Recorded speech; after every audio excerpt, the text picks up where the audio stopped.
Hi, this is Matt Yetter with Sherlock Home Inspections. Phone number is 971-212-7481. Website address is yourinspectionneeds.com.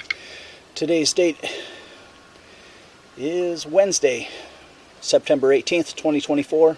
The address we're inspecting today is 1326 Ash Street, Lyons, Oregon, 97358.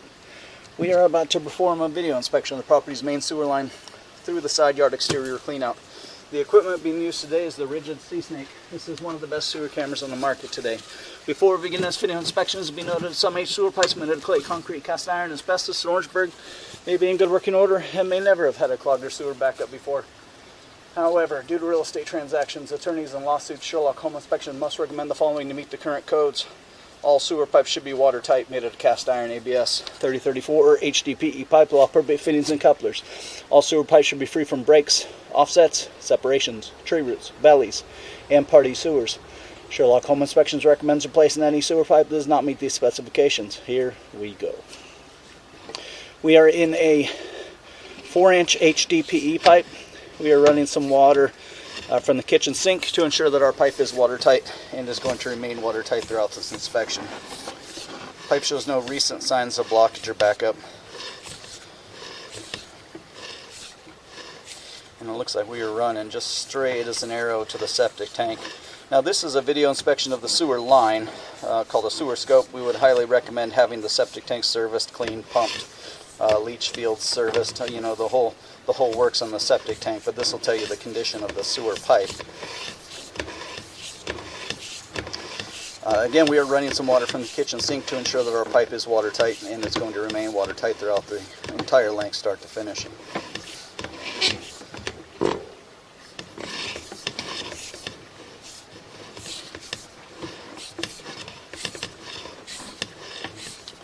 Really, pipe is pretty clean, all things considered.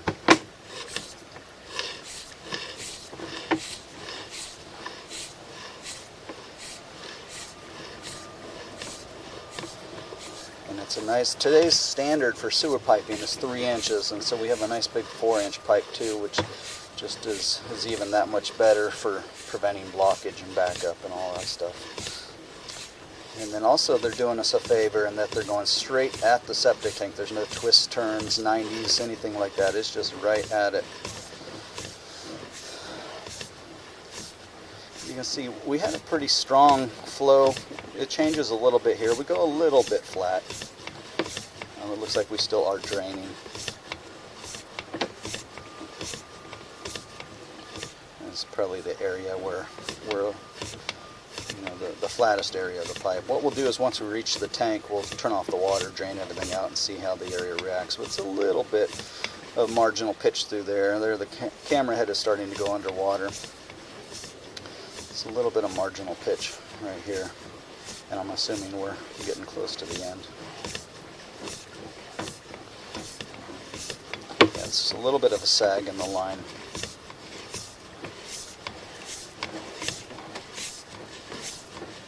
There's 40 feet.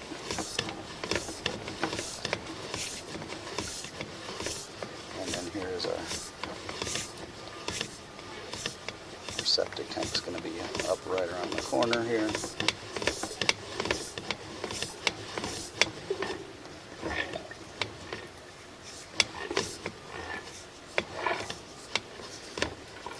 And so we'll call that the end. We'll call it about 50 feet to the septic tank.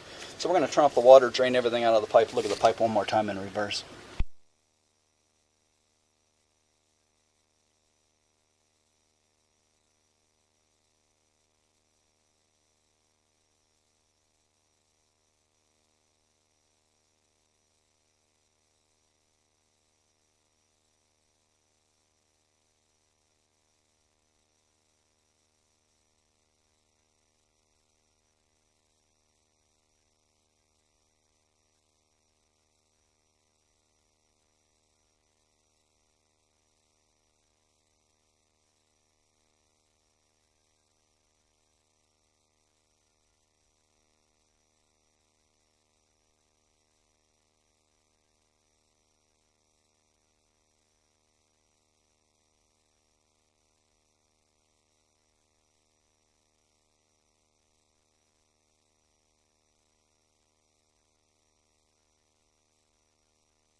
Okay, we have turned off the water, we drained everything out.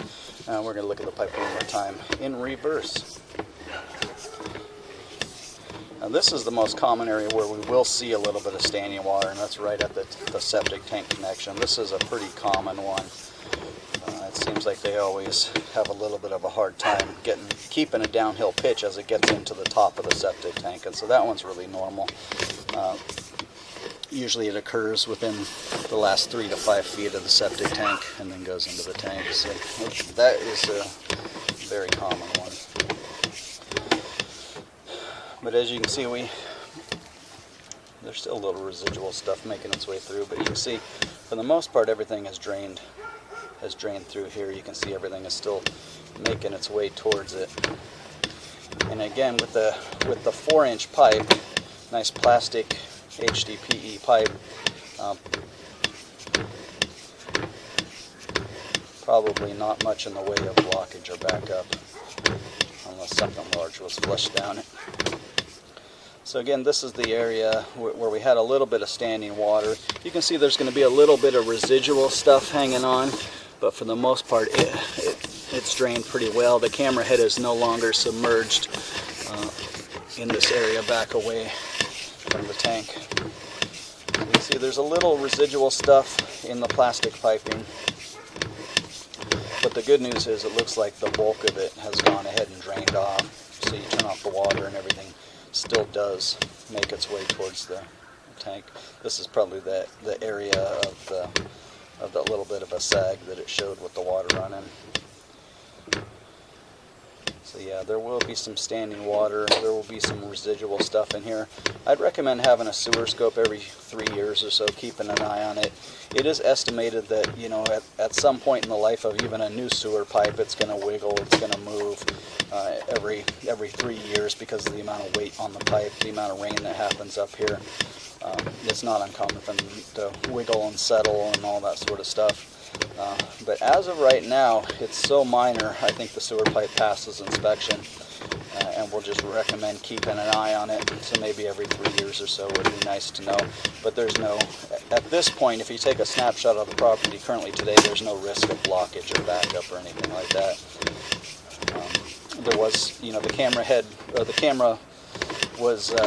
water go over the top of the lens on the way through with water rushing down the pipe, but with the water off, for the most part, the bulk of it drained on out.